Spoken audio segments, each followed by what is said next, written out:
जय श्री महाकाल। आदेश। कई घरों में नकारात्मक ऊर्जा घर के मुखिया को पकड़ लेती है, घर में किसी कमजोर ऑरा वाले व्यक्ति को पकड़ लेती है, तो समस्याएं बढ़ना शुरू हो जाती हैं। क्योंकि घर में एक व्यक्ति अगर बीमार है या दिक्कत में है तो पूरे घर को दिक्कत का विषय है वो। क्योंकि उसका ट्रीटमेंट कराना, उसके विषय में देखना, उसकी समस्याओं को समझना, उसकी समस्या को दूर करना, टाइम टू टाइम दवा देना, उसके कार्य के लिए, उसको ठीक कराने के लिए पैसे खर्च करना, ऐसी तमाम समस्याएं हो जाती हैं। फिर उसमें कुछ जानकार लोग जाते हैं, क्योंकि बात यह है कि जब दवा से कोई चीज ठीक नहीं होती है तो व्यक्ति का सीधा मन और दिमाग पारलौकिक समस्याओं पर चला जाता है कि ऐसा तो नहीं है कि कोई तंत्र प्रयोग हो, ऐसा तो नहीं है कोई ऊर्जा हो, ऐसा तो नहीं है कि कोई शक्तियों से संबंधित कोई समस्या हो। तो ये सभी प्रश्न जैसे ही खड़े होते हैं तैसे ही व्यक्ति ओझा, सोखा, तांत्रिक और जानकार से संपर्क करता है। तो जब वो संपर्क करता है तो कुछ जानकार, जो कितने जानकार हैं ये मुझे नहीं है पता, कितना वो जानते हैं ये मैं नहीं कह सकता हूं, लेकिन उनके उपाय मैं बताता हूं। वो उपाय बताते हैं, वो उपाय ऐसे बताते हैं, मैं आऊंगा तुम्हारे यहां तो रात्रि में ये प्रक्रिया होगी।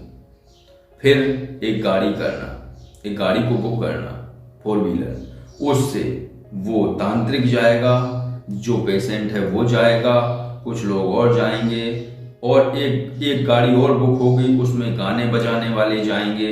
तो गाते बजाते हुए उनको ऐसा लगता है कि ये जो ऊर्जा है इसको गाते बजाते हुए ले जाना। और कहाँ ले जाना? गंगा जी ले जाना। और गंगा जी ले जाके उसको स्नान कराना, यानी वो उसको स्थापित कर देते हैं नारियल पर, लेकिन पेशेंट को साथ ले जाएंगे, क्योंकि पेशेंट को भी गंगा स्नान कराना है। उनको ये लगता है कि इसके अंदर कोई अशुद्धि थी, कोई गड़बड़ प्रक्रिया थी, इसका शुद्धिकरण आवश्यक है। तो उसका शुद्धिकरण कराने के लिए उस पेशेंट का और उस आत्मा को गंगा जी को भेंट देने के लिए ये सारी प्रक्रियाएं होती हैं। तो कुछ लोग जो पीछे वाली गाड़ी है उसमें गाते बजाते जाते हैं, शक्तियों का गीत, शक्तियों के भजन, गीत भजन गाते हुए चले जा रहे हैं, ठीक है। और वो पेशेंट जा रहा है, वो नारियल भी जा रहा है, सब जा रहे हैं, सोखा भी जा रहा है। वहां वो करेगा गंगा जी के तीर पर, गंगा के तट पर कुछ प्रक्रिया, कुछ हवन होम। हवन होम करने के बाद वो गंगा जी को नारियल विसर्जित कर देगा। इसके बाद उस पेशेंट को पकड़वा कर उसको गंगा जी में 2-4 डुबकी लगवाई जाएंगी।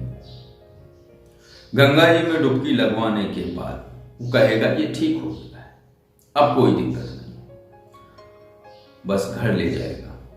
प्रक्रिया ठीक है, प्रक्रिया यहां ठीक है, लेकिन उसके ऊपर कोई कवच नहीं लगाया गया है।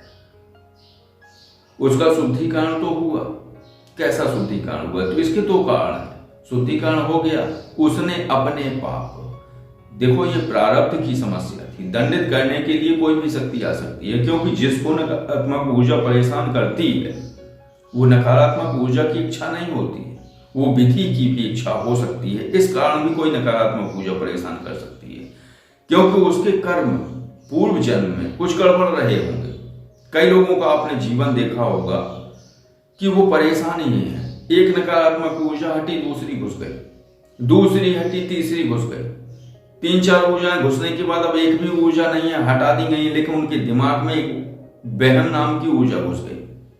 अब वो न सुबह से नहाते हैं, न वो पूजा करते हैं, बोलते हैं पूजा करते हुए, अगरबत्ती लगाते हुए हाथ कांपते हैं, ऐसा लगता है कोई कंधे पे बैठ गया, मैं अगरबत्ती नहीं लगा सकता, मैं परमात्मा का नाम नहीं ले सकता। जैसे ही नाम लेता हूं कोई बैठ जाता है, ऐसा लगता है जैसे 40-50 किलो का वजन ऊपर बैठा हुआ, पैर लटकाए कोई बैठा है।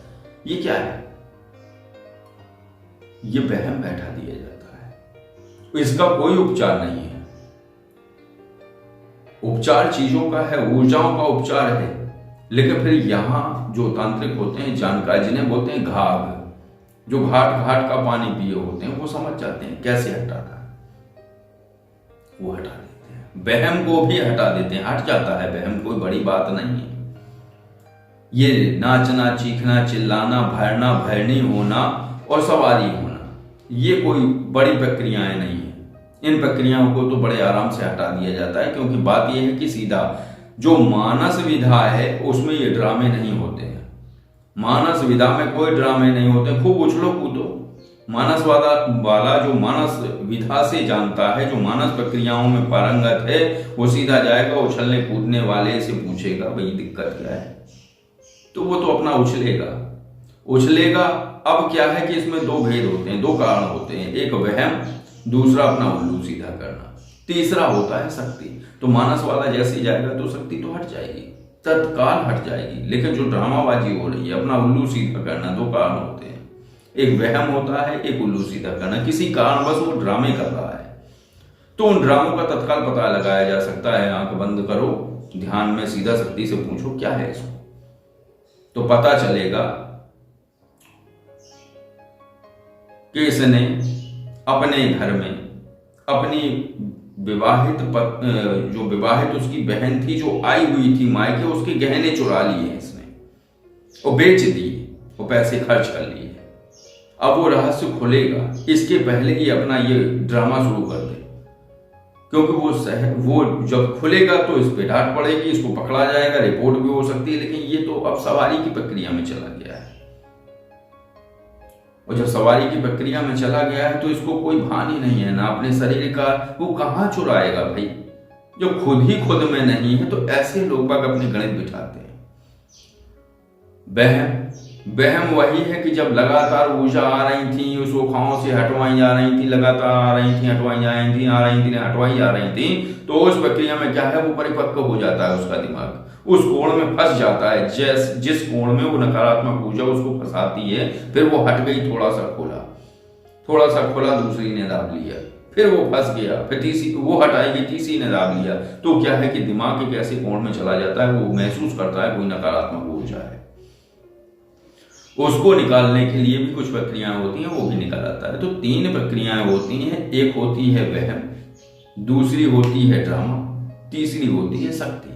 तो अगर शक्ति है तो वो ड्रामा नहीं करेगी, क्योंकि एक बार मंत्र फूंकने से वो शक्ति चली जाती है, और जैसे ही वो गई तत्काल उसके ऊपर कवच लगा दो, बात खत्म। इसके बाद उसको जैसे हरिहर कवच है या योगेश्वर ब्रह्म कवच है, वो धारण करा दो, पूरी जिंदगी के लिए फ्री, कोई झंझट नहीं। तो ये सभी चीजें होती हैं।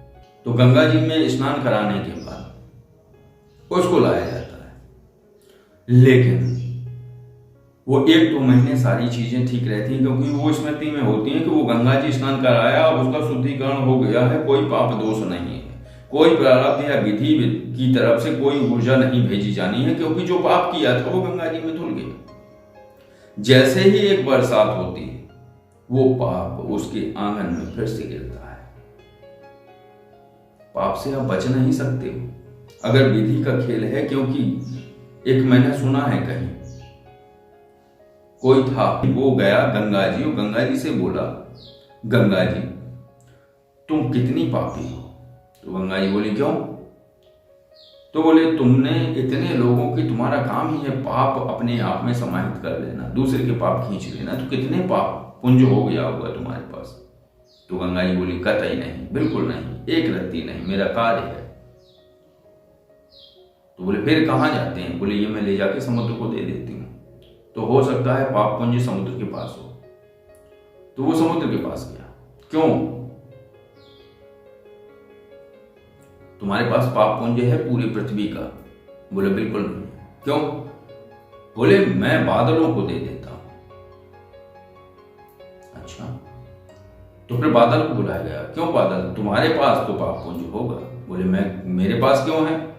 मैं उस पाप को, बस मेरे पास इतनी है सिस्टम कि मेरे पास सबका लेखा जोखा है, जिसका जो पाप है मैं उसी की छत से गिरा देता हूं और वो उसके घर में दोबारा पहुंच जाता है। फिर वही प्रक्रिया शुरू होती है। तो बच नहीं सकते हो, ये विधि का बहुत गहरा खेल है। पाप गंगा जी नहाने से नहीं धुलते हैं, पाप धुलते हैं प्रायश्चित से। पाप धुलते हैं प्रायश्चित से। जब आप प्रायश्चित करोगे तभी पाप धुलेंगे, गंगा जी नहीं धोएंगे।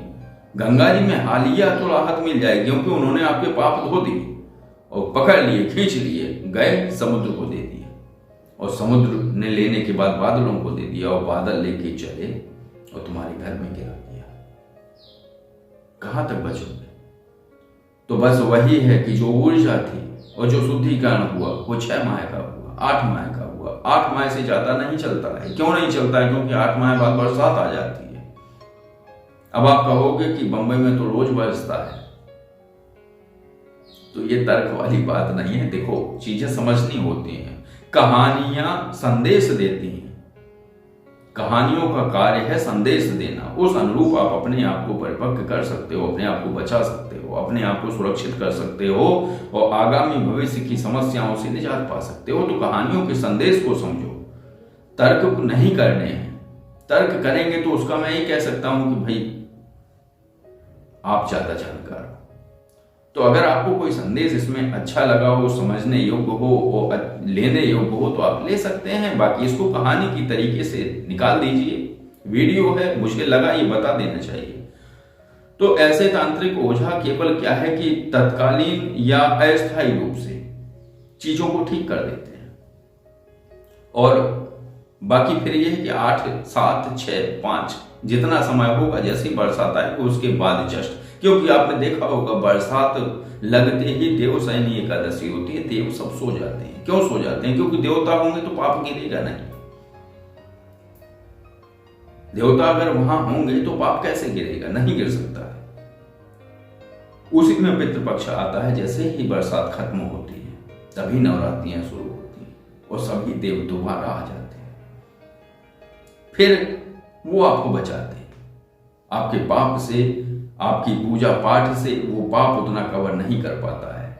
पाप नहीं कह सकते हैं, कर्म कह सकते हैं। जो आपके द्वारा किए गए कर्म हैं वो आप पर घटित होते हैं। ये सारी प्रक्रिया है। तो बस आज की चर्चा आपको कैसी लगी? और आज की चर्चा इतनी ही थी। अगर ये जानकारी और ये चर्चा आपको अच्छी लगी हो तो वीडियो को लाइक करिए, और अगर आप किसी आध्यात्मिक विषय पर या पारलौकिक विषय पर चर्चा करना चाहते हैं तो आप कॉल-इन-4 ऐप के माध्यम से कॉल कर सकते हैं। अगर आप साधारण विषय पर कोई चर्चा करना चाहते हैं, ये जो स्क्रीन पर नंबर दिया जा रहा है इस पर आप कॉल और व्हाट्सएप द्वारा जानकारी ले सकते हैं। आदेश। जय श्री महाकाल।